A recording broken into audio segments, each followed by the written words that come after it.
मिसरी मलाई, नहीं खाए खोआ मेवा नहीं मिसरी मलाई, नहीं खाए खोआ मेवा नहीं मिसरी मलाई, नहीं खाए खोआ मेवा नहीं मिसरी मलाई, पहले बानी हम पीस के लिया सोना।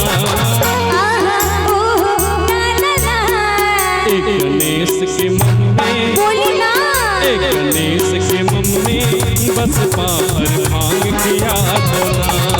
एक गणेश की मम्मी बस पार भांग किया सोना। राउर भंगिया बढेर पिसट सठोला रे, राउर भंगिया बढेर पिसट सठोला रे, राउर भंगिया बढेर पिसट सठोला रे, दुख होला बड़े दुख बसहाई ना। एक गणेश के पापा, एक गणेश के पापा हमसे भांग पिसाई ना। एक गणेश के पापा हमसे भांग पिसाई। मैं चाहूंगी कि जितनी माताएं बहन है जरा सब लोग खड़े हो जाइए एक बार। नहीं, जब ये लोग खड़े होंगे तो हमारे मुखिया जी को भी खड़े होने पड़ेगा। एकदम मुखिया जी मैं आ रहा हूँ आप लोगों के पास। खड़े हो जाइए जल्दी से। अब मैं भी आप लोगों के बीच आऊंगी। आज देखते हैं अब मुखिया जी कहाँ हैं। अब देखिए आप तो वहाँ नहीं लेकिन हम यहाँ पे आ गए। अब थोड़ा पॉकेट गरम कीजिए। बोलिए शंकर भगवान की, बोलिए बाबा भूतनाथ की। आइए बाहर। आपका नाम हम बहुत सुने मुखिया जी, बहुत देर से हमें वहाँ से बोल रहे हैं कि मुखिया जी को थोड़ा सा झुमाइए झुमाइए। तो मुखिया जी झूमने के लिए तैयार हो जाए, जरा सा आप भी स्टार्ट कीजिए। बिल्कुल, उठाइए दोनों हाथों को और झूम के कैसे कि राउर भंगिया बढेर पिसट पिसट होला रे, राउर भंगिया बढेर पिसट पिसट होला रे, राउर भंगिया बढेर पिसट पिसट होला रे, राउर भंगिया बढेर पिसट पिसट होला रे, दुख होला बड़े दुख बसहाई ना। एक गणेश के पापा, एक गणेश के पापा हमसे भांग पिसाई ना। एक गणेश के पापा हमसे भांग पिसाई ना। एक गणेश के मम्मी बस पा भर भांग किया गोना। हमसे ना पिसाई, सुन के।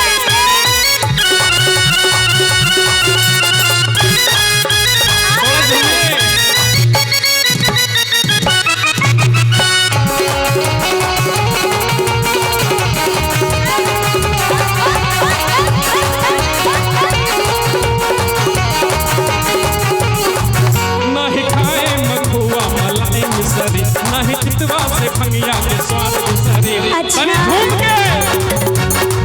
नहीं खाए मखुआ मलाई मिसरी, नहीं चितवा से भंगिया के स्वाद मिसरी। सुना बतिया हमारी न भवे से बना, सुना बतिया हमारी न भवे से बना, हमरा सामने से जल्दी हटा दो ना। देखिए गणेश के मम्मी कुछ देर के लिए बनी है, इधर मौसी लोग डांस कर रही है। अरे बाप रे बाप, एक बार ताली बजाइए इनके लिए। एक गणेश के मम्मी, अभी के भैया सुनिए ना, अभी मौसी पे काहे ध्यान दे रहे, उधर चच्चा लोग पे ध्यान दीजिए ना। अभी आप गणेश के मम्मी हैं। हम मम्मी हैं, वो लोग मौसी भी हैं, लेकिन आप गणेश का चच्चा लोग पे ध्यान दीजिए। चच्चा नहीं, उधर मौसा लोग हैं। अच्छा उधर तो उधर ही जाइए ना, जो भी है हम इधर हैं। चलिए हम लोग इधर। मेरा पार्टी के लिए हम अकेले काफी हैं। बोलिए शंकर भगवान की। दिखाने के लिए तैयार हो ना, डांस दिखाने के लिए। हाथ ऊपर सब लोग पूरी एनर्जी के साथ, क्योंकि कहते हैं कि हमारी माताएं बहन ऊंचे पर्वतों की रवानी बन सकती हैं, और अगर जीत भी आए तो झांसी की तो एक बात सुन लीजिए, रानी बन सकती हैं। एक बात सुन लीजिए। सुनाइए। इधर सारे भक्तों में मुझे संताप नजर आता है। अच्छा। और उधर झांसी की रानी तो इधर महाराणा प्रताप नजर आता है। महाराणा प्रताप नजर आता है। आपने तो बोल दिया, लेकिन अभी झूमने की बारी है, और झूमने में देखते हैं कि कौन किससे आगे निकलता है। जरा उठाइए ना हाथ। इसी पे देखिए खुश होकर मुखिया जी का पॉकेट गरम है, 500 से हुआ है। अच्छा, ये 500 का प्यार आशीर्वाद दिया है मुखिया जी के लिए, जोरदार ताली बजा दीजिए और झूम के कहना है। एक गणेश के पापा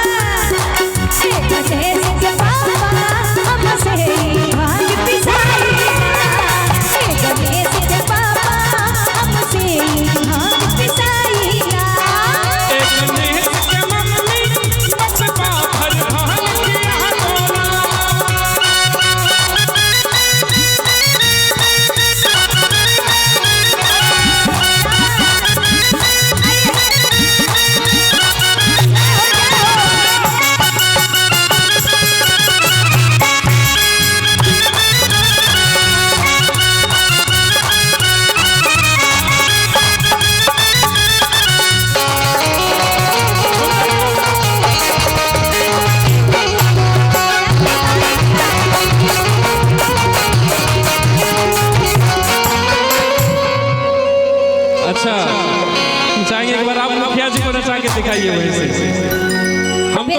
हम तो गए नचा लिए, लेकिन आप जाके थोड़ा नचा के दिखाइए। अच्छा देखिए, मैं चाहूंगी कि जितने भी चेयर पे बैठे सब एक बार खड़े हो जाएंगे। सब लोग खड़े हो जाइए। अच्छा कुर्ता वाले आदरणीय जितने भी बैठे सब बड़े सब आदरणीय। तो मैं तो ऑर्डर नहीं दे सकती, दोनों हाथ जोड़ के रिक्वेस्ट कर सकती हूँ कि सब लोग खड़े हो जाइए। और कहते हैं कि जो भगवान के सामने नाच लेता है उसे दुनिया के सामने नाचने की जरूरत नहीं पड़ती है, बिल्कुल नहीं पड़ती। तो एक बार भगवान के सामने दिल खोल के उठा लीजिए दोनों हाथ ऊपर। बोलिए शंकर भगवान की, बोलिए बाबा भूतनाथ की। और उठा के दोनों हाथ और झूम के कैसे कि चाहे राजी हो चाहे हो नाराज, हम कभी सब रस नहीं रहुआ चाहे राजी हो चाहे हो नाराज, हम कभी सब रस नहीं रहुआ जन करिया फिलहाल तारी हमरो बखया ओ जन करिया फिलहाल तारी हमरो बखया हम छोड़िए ना समय नसाइना। हर हर महादेव गणेश के पापा गणेश के पापा हमसे भाग पिसाइना। गणेश के पापा हमसे भाग पिसाइना। माता धन्यवाद कर जाइए। जोरदार तालियां हो जाए।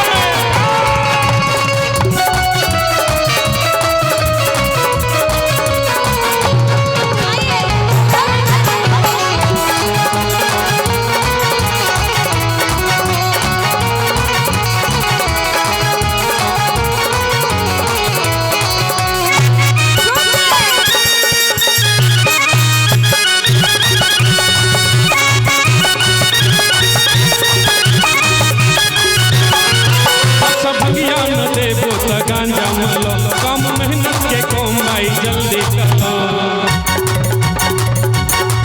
अच्छा भंगिया न देबो त गांजा मलो, कम मेहनत के कमाई जल्दी करो। हो जो कहवा चिलो मल के अब मारी दा,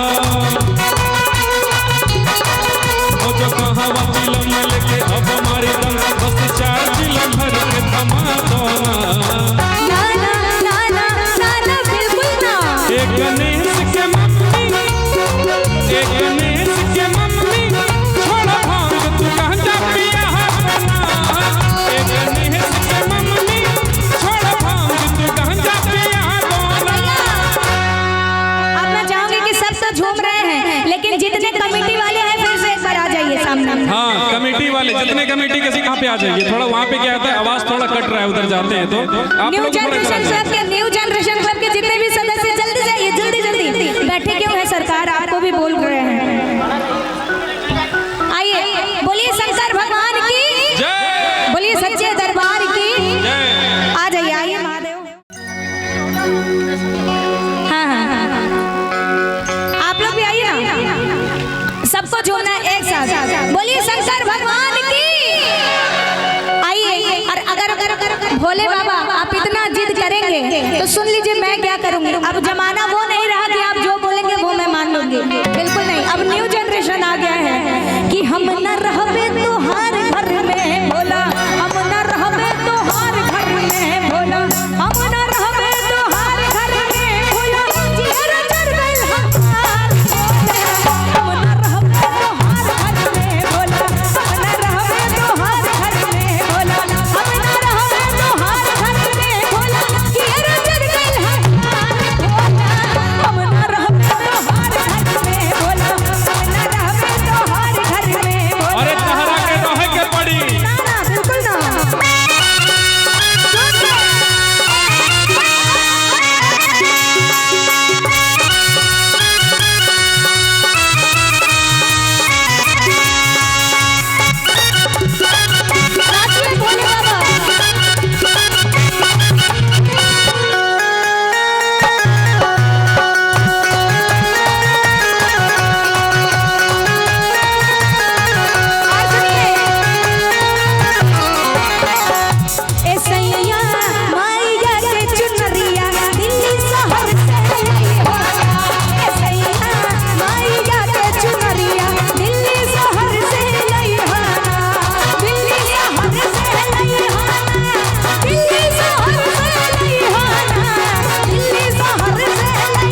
मुझे याद इनका देखिए सबका लगा हुआ स्टिकर यानी भगवा कलर का।